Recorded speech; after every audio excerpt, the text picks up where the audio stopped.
6 കൊണ്ട് ഡിവൈഡ് ചെയ്യാനുള്ള ക്വസ്റ്റ്യൻ ആണ്. 14 എത്ര 6 ഉണ്ട്? 2 2 6 12 കുറച്ചാലേ 2 ഉണ്ട്.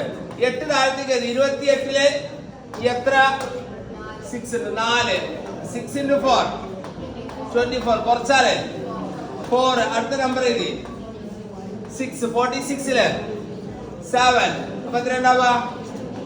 42 7 6 42 കുറയ്ക്ക 4. ഇനി ഇവിടെ നമ്പർ ഇല്ലാത്തതുകൊണ്ട് കുറച്ച് സീറോസ് ഇട്ട് കൊടുക്കാം. ഒരു സീറോ താഴത്തേക്ക് ഏതാ? 40 ഇവിടെ പോയിന്റ് ഉണ്ടോ? 40 6 6 into 6 36 കുറച്ച് നോക്ക 0 കുറക്കുമ്പോ 0 അല്ലല്ലോ 4 ആണ്. അടുത്ത നമ്പർ താഴത്തേക്ക് ഏതാ? 40 അതില് 6 6 6 36 വീണ്ടും കുറയ്ക്ക 4. അടുത്ത 0 താഴത്തേക്ക് ഏതാ? അപ്പൊ വീണ്ടും 6. അപ്പൊ ആൻസർ ഇങ്ങനെ കിട്ടും. ഇതാണ് ആൻസർ. അടുത്ത ചോദ്യം നോക്കിക്ക. 6 കൊണ്ട് ഡിവൈഡ് ചെയ്യാനുള്ള വേറെ ക്വസ്റ്റ്യൻ. ഇത് ഇതേപോലെ തന്നെ ചെയ്യാനുള്ളതാണ്. നമുക്ക് നോക്കാം.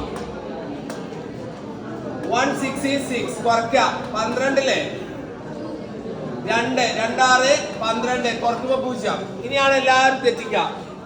ശ്രദ്ധിച്ചോ. 4 താഴത്തേക്ക് എഴുതി. 4 എത്ര എണ്ണം ഉണ്ട്? 2 2 അല്ല 0 ആണ്. 0 6 0 കുറയ്ക്ക നമ്പർ താഴത്തേക്ക് ഏതാ? 2 42 7 7 6 42 കഴിഞ്ഞു. ആൻസർ കഴിഞ്ഞു. അപ്പൊ അതിന്റെ ആൻസർ ഇത്രേ ഉള്ളൂ.